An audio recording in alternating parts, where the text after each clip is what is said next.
सुप्रभात भवतां सर्वेषां। हम काव्य पाठ 2 पढ़ चुके हैं।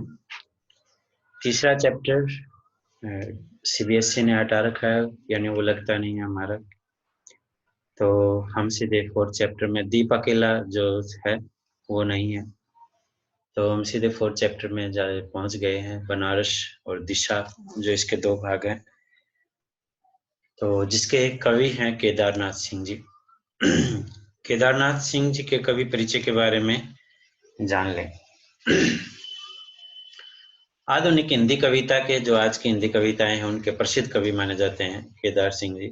तो इनका जन्म हुआ है बलिया जिला, जो उत्तर प्रदेश में है।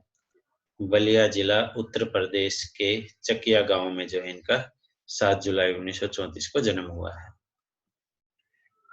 शिक्षा के बारे में बात करते हैं तो काशी विश्वविद्यालय से, यानी काशी हिंदू विश्वविद्यालय से हिंदी में एमए करने के बाद वहीं आधुनिक हिंदी कविता में बिंब विधान विषय पर पीएचडी की उपाधि प्राप्त की, यानी डॉक्टरेट की उपाधि उन्होंने प्राप्त कर ली।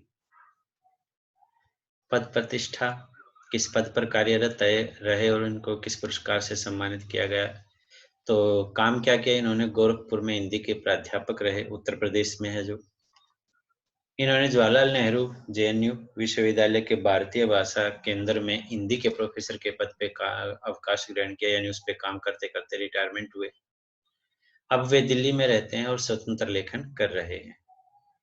अकाल में सारस कविता पर 1989 में साहित्य अकादमी पुरस्कार इनको दिया गया और 1949 में मध्य प्रदेश शासन द्वारा, यानी मध्य प्रदेश सरकार द्वारा इनको मैथिली शरणगुप्त जो राष्ट्रीय पुरस्कार है उससे सम्मानित किया गया। कुमारन आसान ये पुरस्कारों के नाम है। व्यास सम्मान और दयावती मोदी पुरस्कार आदि जो है इनको सम्मानित किया जा चुका है। अभी स्वतंत्र लेखन कर रहे हैं तो कर रहे थे, क्योंकि 2018 में इनकी मृत्यु हो चुकी है। अंत में ये दिल्ली में रहकर अंत में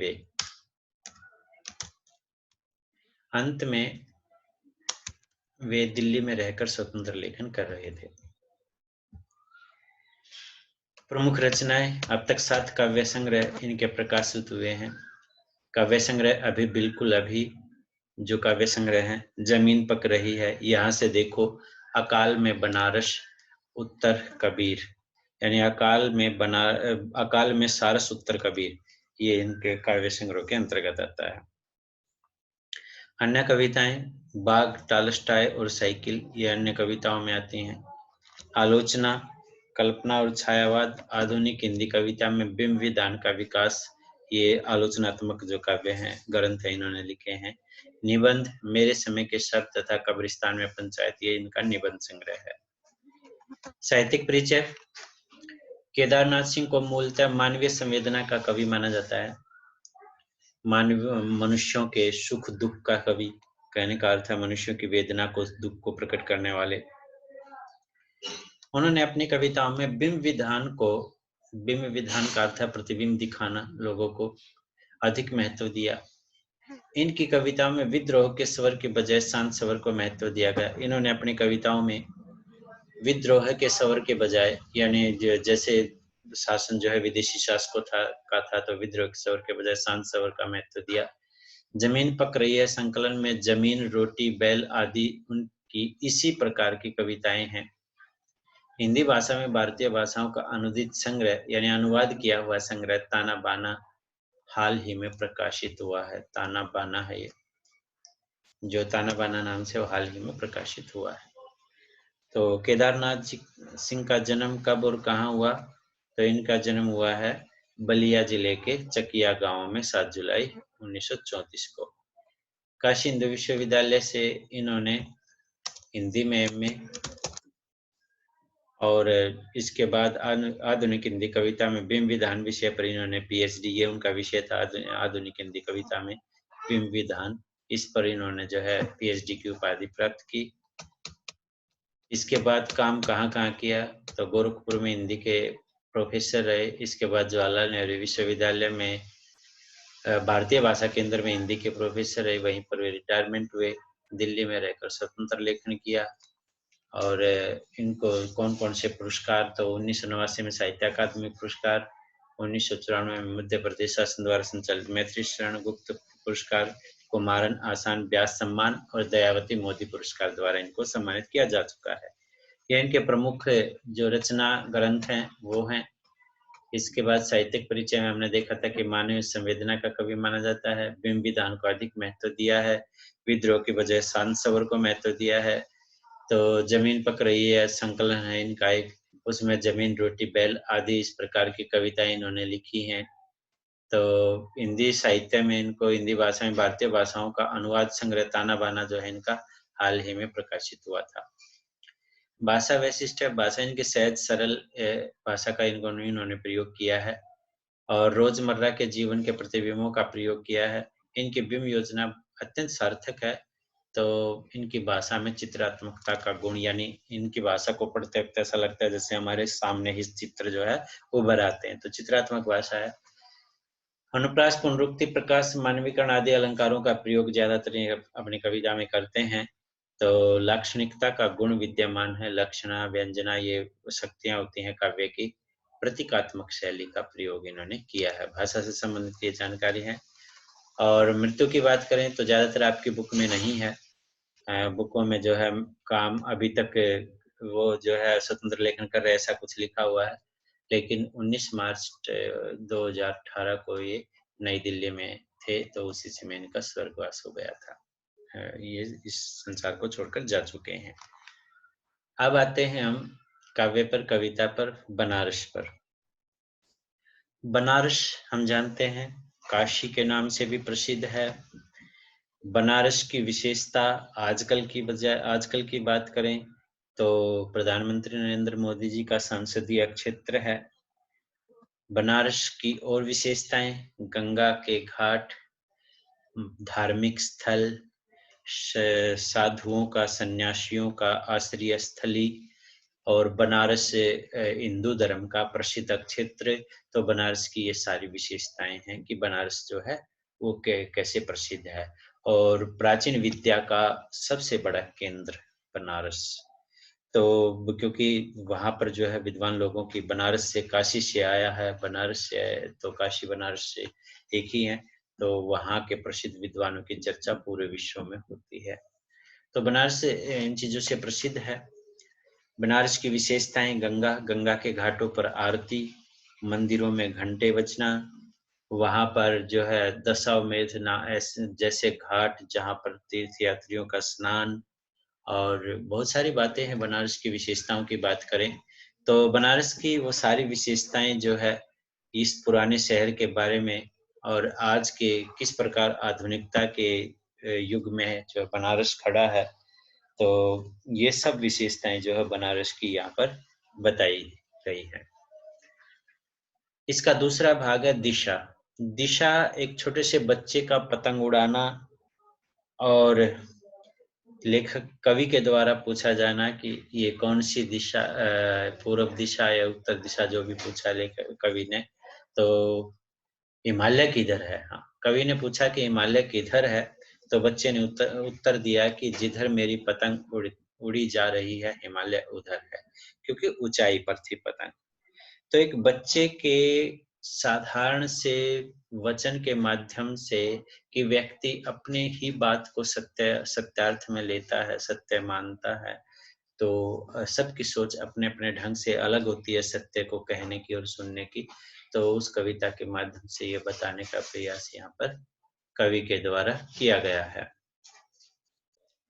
तो बनारस शहर की विशेषताएं कवि ने बनारस के कविता के माध्यम से केदारनाथ सिंह जी ने बताई हैं। तो पढ़ते हैं बनारस के बारे में कि शहर में बसंत अचानक आता है, और जब आता है तो मैंने देखा है लहर तारा या मडवा डीह की तरफ से उठता है धूल का एक बवंडर, और इस महान पुराने शहर की जीभ किरकिराने लगती है। अर्थात बनारस में वसंत का आना, वसंत ऋतु होती है, और वसंत ऋतु में हमें पता है कि वसंत में क्या होता है कि चारों ओर हरा भरा हो जाता है, पेड़ पौधे खुशी से झूम रहे होते हैं, कोयल जो है प्रकृति के को माधुर्य से युक्त बनाती है, तो शहर में बसंत का आने का अभिप्राय लोगों की भीड़ जो है अचानक इस शहर में आती है, अर्थात ये शहर अचानक हरा भरा हो जाता है। और जब आता है तो मैंने देखा है, कवि ने कहा कि जब ये वसंत इस शहर में आता है तो देखा है कि लहरतारा मडवाडी है की तरफ से, लहरतारा और मडवाडी है बनारस के मोहल्ले हैं, गलियां हैं, और उस गलियों की तरफ से, उस मोहल्लों की तरफ से एक धूल का बवंडर यानी अंधड़ अंधड़ कह सकते हैं, तेज आंधी से युक्त हवाएं कह सकते हैं, तो वो जो है एक धूल का बवंडर जो है, आंधी जो है उड़ने लग जाती है जब लहर तारा या मडवाडी है के मोहल्ले की तरफ से जब बसंत अचानक इस बनारस में आता, अर्थात साधुओं की लोगों की भीड़ अचानक जब मडवाडी और लहर तारा की तरफ से आती है तो चारों ओर एक धूल का बवंडर यानी अंधड़ जो है वो उड़ जाता है और इस पुराने शहर की जीभ किरकिराने लगती है। पता है धूल से जीभ किरकिराती है, तो ये पुराने शहर की जीभ यानी ये यहाँ पर चारों ओर आवाज से युक्त ध्वनिमान गुंजायमान जो है पूरा का पूरा बनारस शहर जो है हो जाता है। तो यहाँ पर विशेषताएं क्या बताई है, हमें ये ध्यान रखना है। बनारस में वसंत का अचानक आने का अभिप्राय लोगों की भीड़ अचानक जो है आना यानी लहरतारा और मड़वाडी की तरफ से, और उनके आने से जो जल्दी जल्दी चलने से बनारस की तरफ आने से गंगा के घाटों की तरफ आने से क्या होता है कि धूल का एक बाउंड्री एक अंधड़ सा उठता हुआ दिखाई देने लगता है। तो ये सब बताया है, यानी प्रकृति को बनारस को मानवीकरण किया गया है। तो इस पुराने शहर की जीभ किरकिराने का अभिप्राय यहाँ पर मानवीकरण अलंकार का प्रयोग किया गया है। वैसे दोनों अलंकार दोनों को पढ़ के बताएंगे क्योंकि दोनों को एक में ही लेना है आपने। वैसे मैंने इसको दे दिया संकेत के माध्यम से आपके पास आ जाएगा। जो है वह सुग बुगाता है, जो नहीं है वह फेंकने लगता है पचकियां। आदमी दशाश्वमेध पर जाता है और पाता है घाट का आखिरी पत्थर। यहाँ तक पढ़ लेते हैं। जो है वह सुख बुगाता है, यहाँ पर जो है सुख बुगाने का अभिप्राय जो है हम देखते हैं, अर्थात बनारस में जो भी है वह सुख बुगाता, जागने लगता है। जागरण की एक प्रक्रिया होता है सुख बुगाना, यानी व्यक्ति जागता है तो ऊंग में होता है, और वो जागने की जो प्रक्रिया है, क्योंकि जैसे ही इस पुराने शहर में क्योंकि प्राचीन शहर माना जाता है बनारस को, तो उसमें जैसे ही लहरतारा और मडवाडीह की तरफ से लोगों की अचानक भीड़ आती है तो जागने की प्रक्रिया जो है, वो जागरण की प्रक्रिया जो है शुरू हो जाती है। क्योंकि सुबह-सुबह प्रातः काल 4 बजे 5 बजे अंधेरे ही लोग जो है गंगा की तरफ चल पड़ते हैं, तो इसलिए जागने की प्रक्रिया सुख बुगाना अर्थ होता है जागरण या जागने की प्रक्रिया जो है शुरू हो जाती है। जो नहीं है वह फेंकने लगता है पचकियां। यहाँ पर जो पचकियां है नयापन आना है, यानी जो नहीं है यानी बनारस में जो नहीं था उसमें भी जो है नयापन आने लगता है, अर्थात नवीनीकरण जो है बनारस में हो जाता है। यानी बनारस में जो कुछ नहीं था, बनारस में कुछ जो है कहने का मतलब बनारस में जो बदलाव हुए हैं वो किसके कारण हुए हैं, नयापन के कारण हुए हैं। यानी बनारस में जो है वह सुख भुगाता, जो बनारस में रह रहा है वो जागने लग जाता है। जो नहीं है बनारस से, जो नहीं है, जो बाहर से आया है उसमें भी बनारस में आता ही नयापन जो है हो जाता है। पचकियां का अर्थ होता है नवीनीकरण, नयापन आदि शब्द से वो कह सकते हैं अंकुरित होना। अंकुरण जो है अर्थ भी है, अंकुरण मीन्स नयापन आ जाना। आदमी दशाश्वमेध पर जाता है। दशाश्वमेध होता है घाट। बनारस के में गंगा के किनारे एक घाट का नाम है दशाश्वमेध। यानी आदमी जो है मनुष्य, वैसे 10 अश्व का एक जो है यज्ञ होता था पहले, एक घोड़ा जो है वो भेजा जाता था, तो वो अश्वमेध यज्ञ होता था, और 10 अश्व का मतलब 10 घोड़े छोड़ना। यदि इसके अर्थ पे जाएं, वैसे यहाँ पर बनारस का एक घाट है उसका नाम बताया गया है। तो आदमी जो है, आदमी मीन्स मनुष्य जो है गंगा पे स्नान करने के लिए दशाश्वमेध घाट पर जाता है और पाता है घाट का आखिरी पत्थर था। स्नान के लिए घाट की आखिरी सीढ़ी पर पहुंच जाता है। कुछ और मुलायम हो गया है सीढ़ियों पर बैठे बंदरों की सीढ़ियों पर बैठे बंदरों की आंखों में एक अजीब सी नमी है। यानी घाट के आखिरी पत्थर जो है वो, क्योंकि लोग जैसे स्नान करने जाते हैं तो भीग जाता है, तो वो कुछ और ही मुलायम हो गया है और अत्यधिक मुलायम चिकना सा हो गया है। और जो सीढ़ियों पर बैठे बंदर हैं उनकी आंखों में भी लोगों की तरफ देखकर एक अनोखी सी अजीब सी नमी जो है वो आई हुई है, अर्थात सरलता तरलता जो है उन बंदरों की आंखों में है। क्योंकि लोगों की भीड़ जैसे ही आई है, तो जैसे ही आएंगे सीढ़ियों पर लोग आएंगे तो बंदर जो बैठे हुए हैं उनमें भी, उनकी आंखों में भी एक दयापूर्णता, दयालुता क्यों आएगी? क्योंकि वो भी लोगों की तरफ जो है एक आशा भरी नजरों से देख रहे होते हैं कि लोग उनके खाने के लिए कुछ चीजें भी लाए हैं। क्योंकि लोग आए हैं तो भीड़ इकट्ठी हुई है, तो बंदरों को भी जो है प्रसन्नता होती है।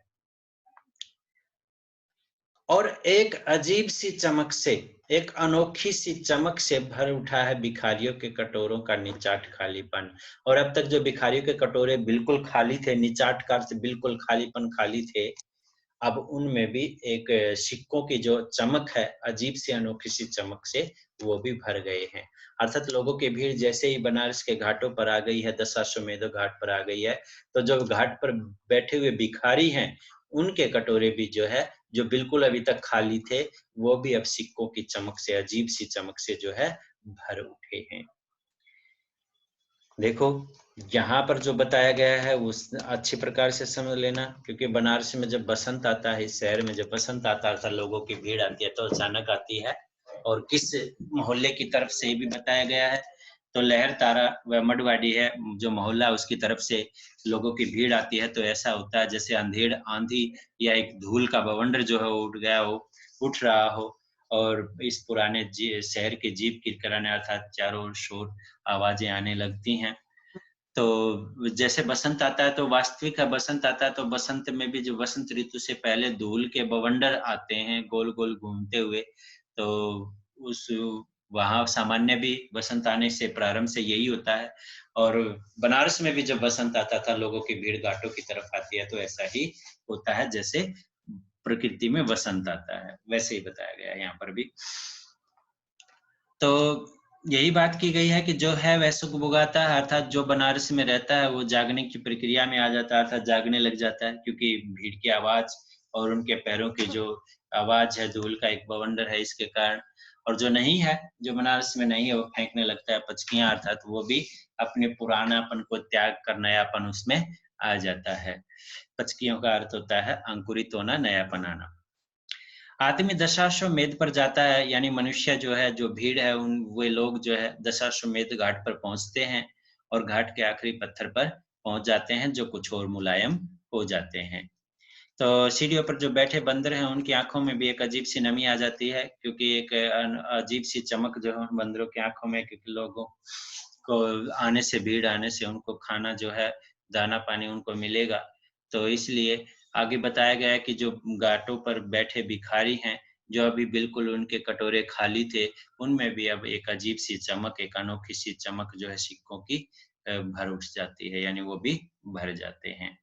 ये बताया गया है। अब इसमें कुछ अलंकार देख लेते हैं कौन-कौन से हैं। पहले तो हम प्रसंग का ध्यान रखना है कि प्रसंग मैंने बताया है, और एक एक का प्रसंग मैं लिखता हूँ, बाकी आप वैसे आपको लिखना ही है कि सांकेतिक पद्यांश हमारी हिंदी की सुपाठ्य पुस्तक अंतरा भाग 2 में संकलित प्रसिद्ध कवि, सुप्रसिद्ध कवि कह सकते हो, महान कवि केदारनाथ सिंह जी द्वारा रचित काव्य पाठ या कविता पाठ बनारस से उद्धृत है।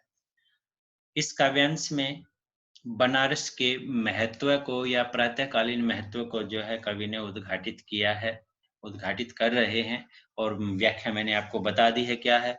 इसके बाद भाव बनारस के महत्व के बारे में बताना, वो भाव मैंने लिख दिया है उसमें, तो वो आपने देख लेना, वैसे ही उतार लेना है। व्याख्या मैंने आपको समझा दी है, व्याख्या यदि आपके पास है बुक तो वहाँ से, नहीं तो मैंने जैसे समझाया आपने वैसे व्याख्या लिखनी है। अब अलंकारों की बात आती है, तो अलंकार हम देख लेते हैं किसमें कहाँ-कहाँ, कौन-कौन से अलंकार हैं।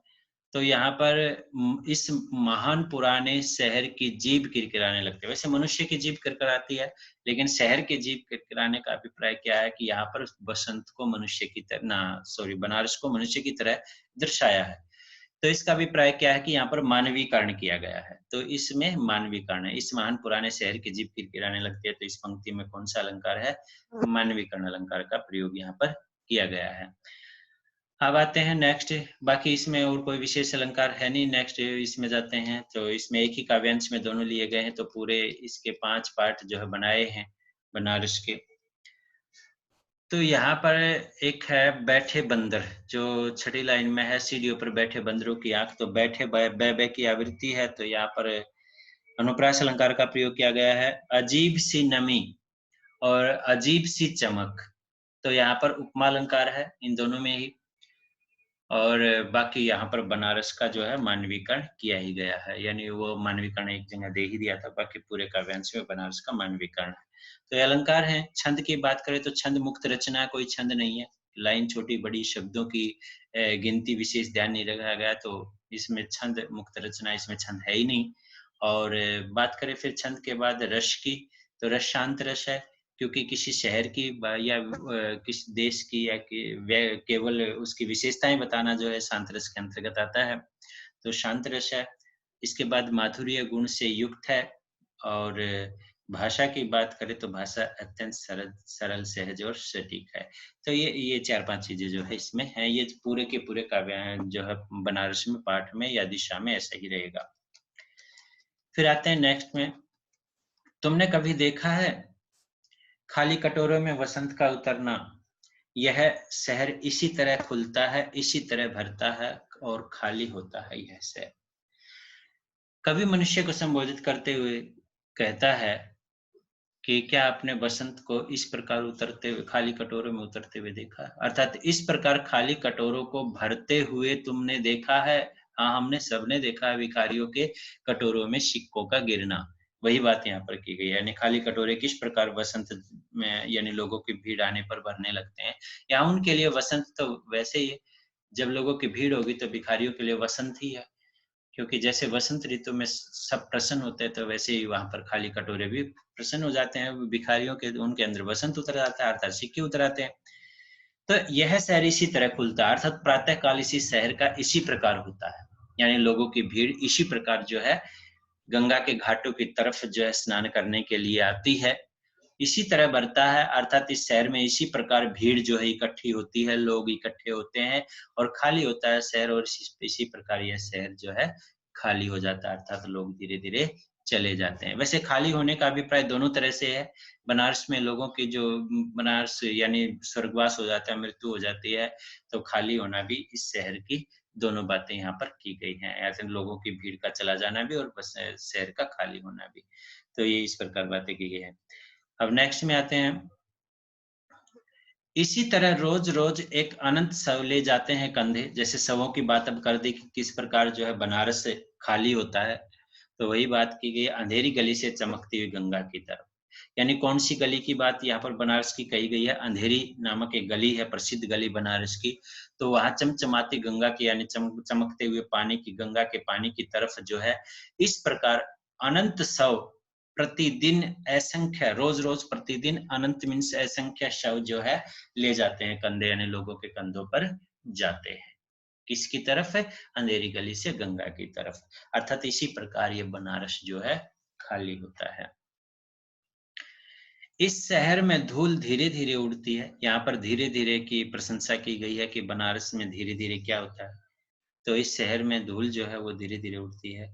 धीरे धीरे चलते हैं लोग, धीरे धीरे बजते हैं घंटे घंटे, शाम धीरे धीरे होती है। अर्थात इस शहर में वो धीरे धीरे धूल यानी धीरे धीरे करके कवि ने बनारस की विशेषता का वर्णन किया। यहाँ सारे कार्य धीरे धीरे होते हैं, धीरे धीरे धूल का उड़ना, धीरे धीरे लोगों का चलना, धीरे धीरे मंदिरों के घंटे बजना, और इसी प्रकार धीरे धीरे शाम जो है वो हो जाती है। अर्थात सब कुछ धीरे धीरे हो रहा है, यानी बनारस की विशेषता बताई गई है कि किस प्रकार जो है बनारस में धीरे धीरे होता है। खाली कटोरों में वसंत का उतरना, यहाँ पर मैंने आपको प्रसंग बता ही दिया कि आपने कैसे करना है। तो खाली कटोरों में वसंत का उतरना, ऋतु का उतरना खाली कटोरों में, तो ये मानवीकरण किया गया है। इसके बाद हम जो है रोज रोज शब्द इसमें आया है नेक्स्ट उसमें कि रोज रोज एक अनंत शव, तो रोज रोज में पुनरुक्ति प्रकाश अलंकार है। अनंत शव, असंख्य शव, अनंत के सीमा रहित को भी अनंत बोलते हैं, असंख्य को भी अनंत बोलते हैं। तो अनंत शब्द के अनेक अर्थ होने के कारण यहाँ पर जो है श्लेष अलंकार का प्रयोग किया गया है। तो ये है इसके अंतर्गत अलंकार जो प्रयोग किए गए हैं, और बाकी अर्थ मैंने आपको समझा दिया है, बाकी आपको व्याख्या में करना है। तो यहाँ पर धीरे धीरे शब्द में पुनरुक्ति प्रकाश अलंकार जो है यहाँ पर बताया गया है कि किस प्रकार सारे कार्य जो है धीरे धीरे होते हैं। यह धीरे धीरे होने की सामूहिक लय है। दृढ़ता से बांधे है समूचे शहर को, इस तरह की कुछ भी गिरता नहीं है, कि हिलता नहीं है कुछ भी, कि जो चीज जहां थी वहीं पर रखी है, कि गंगा वहीं है, कि वहीं पर बंधी है नाव, कि वहीं पर रखी है तुलसीदास की खड़ाओं सैकड़ों बरस से। यानी ये धीरे धीरे जो हो रहा है, धीरे धीरे घंटों का बजना, धीरे धीरे लोगों का चलना, धीरे धीरे शाम होना, और ये सब कुछ सामूहिक लय में यानी समूह में होता है। लोग जो है इकट्ठे मिलजुल कर ये सब कार्य धीरे धीरे कर रहे होते हैं। और यही धीरे धीरे जो सामूहिक लय है, ये पूरे के पूरे समूचे माने संपूर्ण शहर को दृढ़ता से बांधे हुए, मजबूती से बांधे। यानी शहर की जो आध्यात्मिकता है, प्राचीनता है, इस शहर की जो विशेषता है, ये यही है कि ये सब कुछ सारे काम समूह में हो रहे होते हैं, लोग मिलजुल कर रहे होते हैं, और यही कार्य जो है इस पूरे शहर को जो है दृढ़ता पूर्वक बांधे हुए हैं, अर्थात संजोए हुए हैं, इस शहर को बचाए हुए हैं। इस तरह के कुछ भी गिरता नहीं है, कि हिलता नहीं है कुछ भी, अर्थात इस शहर में कुछ भी गिरने का मतलब कोई भी चीज जो है बदलती नहीं है, यानी यहाँ की परंपराएं, यहाँ की संस्कृति, ये कोई भी गिरती नहीं है, अर्थात निजता में नहीं जाते हैं, हिलता नहीं है कुछ भी, अर्थात यहाँ पर कोई भी ज्यादा बदलाव जो इस शहर में नहीं होता है। जो चीज जहां थी वहीं पर रखी, अर्थात प्राचीन काल से जो बनारस का महत्व है, विशेषता है, वो वैसे की वैसे बनी हुई। जो जो वस्तुएं जहां रखी थी प्राचीन काल में, अब भी वहीं पर रखी हैं, कि गंगा वहीं है, कि गंगा प्राचीन काल से ही बनारस से ऐसे ही बह रही है, कि बंधी है पर वहीं पर बंधी है नाव, और वहीं पर नाव खेने वालों की जो नाव है, जुल्हाओं की, वो नाव वैसे की वैसे जो है यहाँ पर बंधी हुई है। यानी नाव भी वैसे की वैसे, आप भी आज भी जाओगे तो अब भी वैसे ही नाव बंधी रहती है बनारस के, उस पे बनारस नदी गंगा में जो है, आपको गंगा में यात्रा कराने के लिए, घुमाने के लिए जो नाव है, वो अब भी वहीं पर बंधी है। अर्थात आधुनिकता में भी बनारस का महत्व इतना ही है, कि वहीं पर रखी है तुलसीदास की खड़ाओं सैकड़ों, यानी सैकड़ों वर्षों से, 100 वर्षों से जो है तुलसीदास की खड़ाओं भी वहीं पर रखी हुई हैं। यानी बनारस में ही तुलसीदास की खड़ाओं जो है गोपाल जी के मंदिर में वैसे की वैसे रखी हुई है।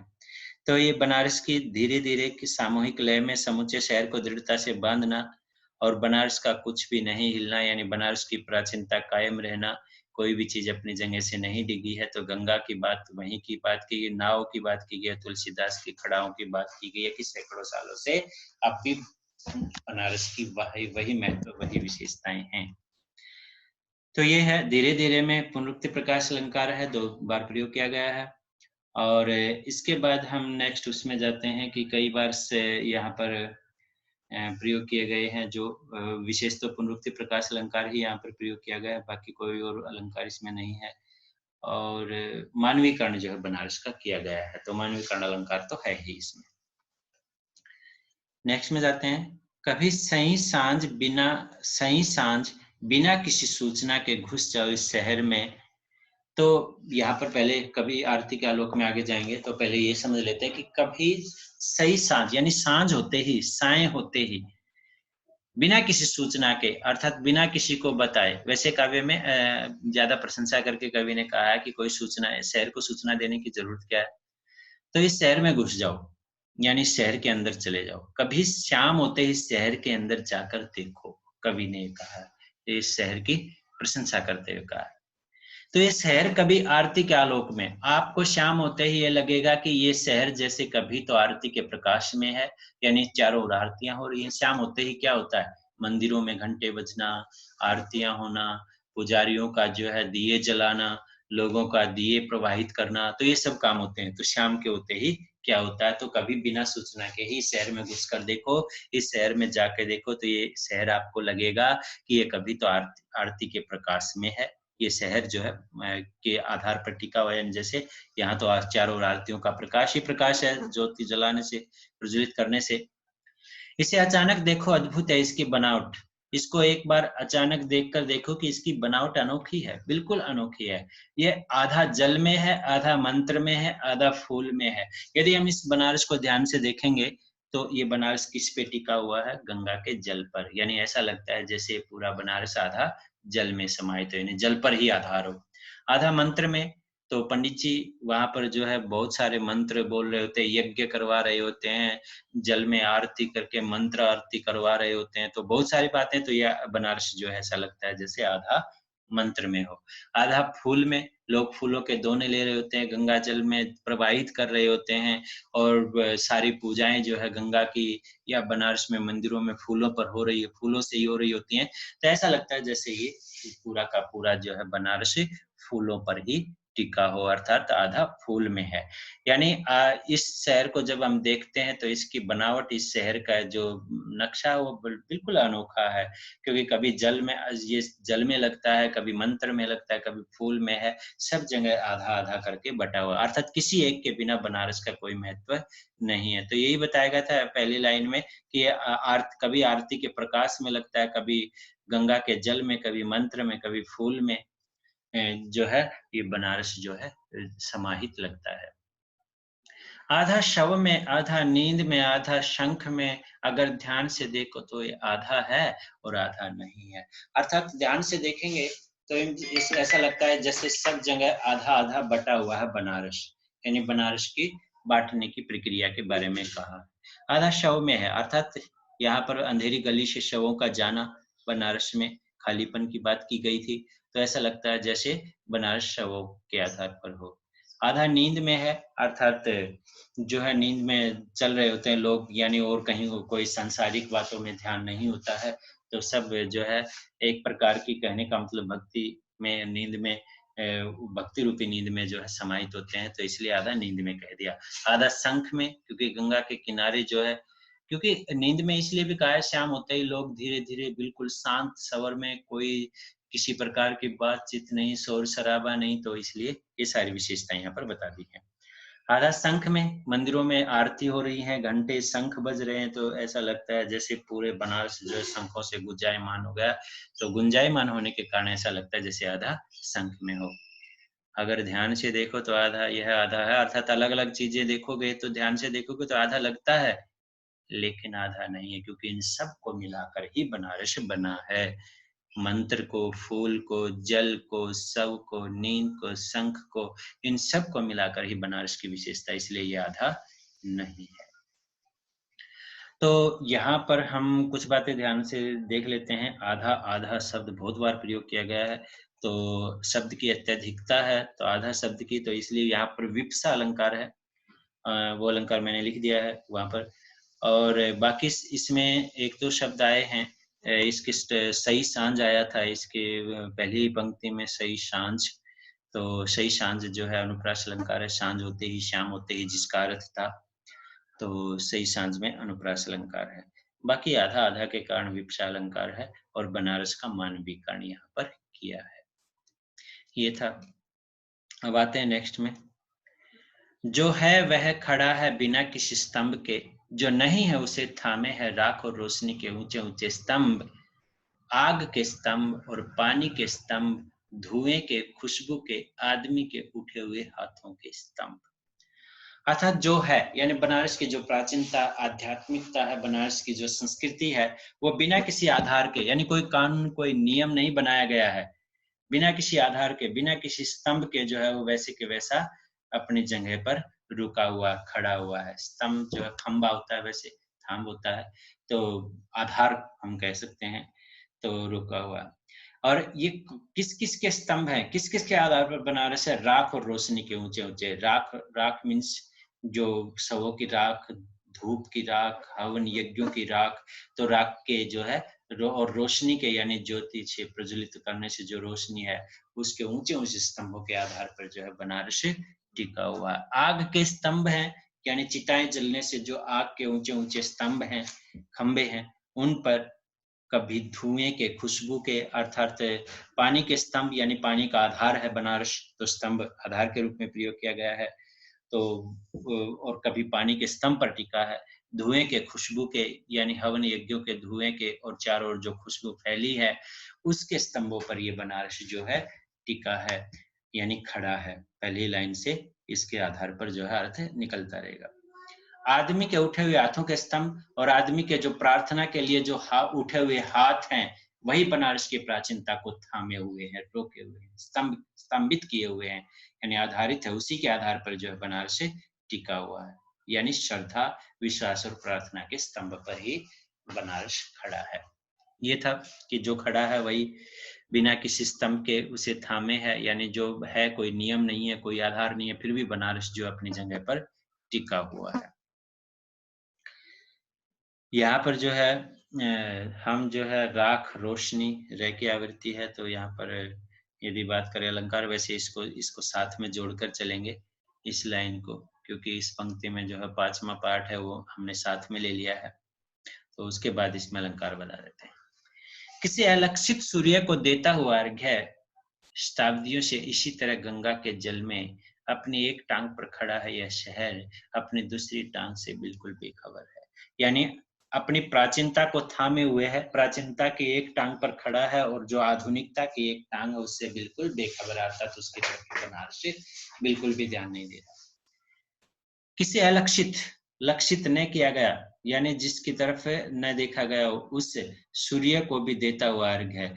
यानी जैसे व्यक्ति जो है गंगा में स्नान करने के बाद सूर्य की तरफ यानी सूर्य उदय होने से पहले सूर्य की तरफ मुंह करके जल देता है, अर्थात सूर्य दिखाई भी नहीं दे रहा है फिर भी स्नान करके उसकी तरफ जल दे रहा होता है। तो शाम के समय सूर्य दिखाई नहीं दे रहा तो उस समय जो है जो उसी तरह यानी सैकड़ों वर्षों से, शताब्दियों से, शताब्दियां चली गई, पता नहीं कितने युग जो है बीत गए, इसी तरह गंगा के जल में, गंगा के जल के आधार पर अपनी एक टांग पर, अपनी प्राचीनता रूपी एक संस्कृति रूपी एक पैर पर जो है ये शहर खड़ा है। यानी इस प्रकार अपने श्रद्धा, विश्वास, प्रार्थनाओं, घंटों, शंखों के आधार की जो एक टांग है उस पर खड़ा है और अपनी दूसरी टांग से बिल्कुल बेखबर है, अर्थात दूसरी टांग का मतलब आधुनिकता। जैसे जैसे बनारस में आधुनिकता आ रही है उसको कोई प्रवाह नहीं है, बेखबर है उससे, अर्थात आधुनिकता से बिल्कुल बेखबर है। तो ये बनारस की विशेषताएं बताई हैं कि बनारस जो है किस प्रकार जो है अपने प्राचीनता के बल पर जो है अपनी जगह खड़ा है, टिका है और अपनी उस प्राचीनता रूपी टांग पर, कदमों पर अपन रुका हुआ है और उसको आधुनिकता की बिल्कुल भी खबर जो है नहीं है। यानी बनारस जो है, बनारस की विशेषता यही है, क्योंकि वहां पर जो है वही जलार्घ्य और अर्घ्य देना मीन्स जल दूध से जो मिलाकर जो है सूर्य को जल दिया जाता है वो अर्घ्य बोला जाता है। तो वही बात यहाँ पर की गई है। तो ये था, इसमें कुछ अलंकार जो हम देख लेते हैं। यहाँ पर आया है राख और रोशनी में, मैंने बता दिया था राख रोशनी रह की आवृत्ति है और के कारण कभी अनुप्रास अलंकार में प्रॉब्लम नहीं आती है। और ऊंचे ऊंचे यानी अनुप्रास अलंकार, ऊंचे ऊंचे, 2 बार ऊंचे शब्द का प्रयोग हुआ है तो पुनरुक्ति प्रकाश अलंकार है। तो यहाँ पर अलंकार 2 ही है, बाकी तीसरा अलंकार जो है सभी में लिखना पड़ेगा। वसंत का मानवीकरण जो है यहाँ पर ना, सॉरी, बनारस का मानवीकरण यहाँ पर किया गया है। तो ये है इसकी सप्रसंग व्याख्या। आपको जो है इसका कवि परिचय केदारनाथ सिंह जी का वो लिख लेना है और इन काव्यांशों की सप्रसंग व्याख्या जो है आपको लिखनी है। तो ये 5 भागों में बांटा गया है, तो आपके पास 2 दिन हैं, तो इनकी सप्रसंग व्याख्या जो है आप लिखिए। और मैंने सॉल्यूशन के आधार पर बनाया है इनको, तो व्याख्या के लिए और प्रसंग के लिए खाली जगह जो उसमें छोड़ी है जो आपको हम दे रहे हैं, लेकिन आपको जो अपनी कॉपी में वो सारी पॉइंट देखकर वैसे का वैसा बना लेना है। ओके, जय हिंद, गुड बाय।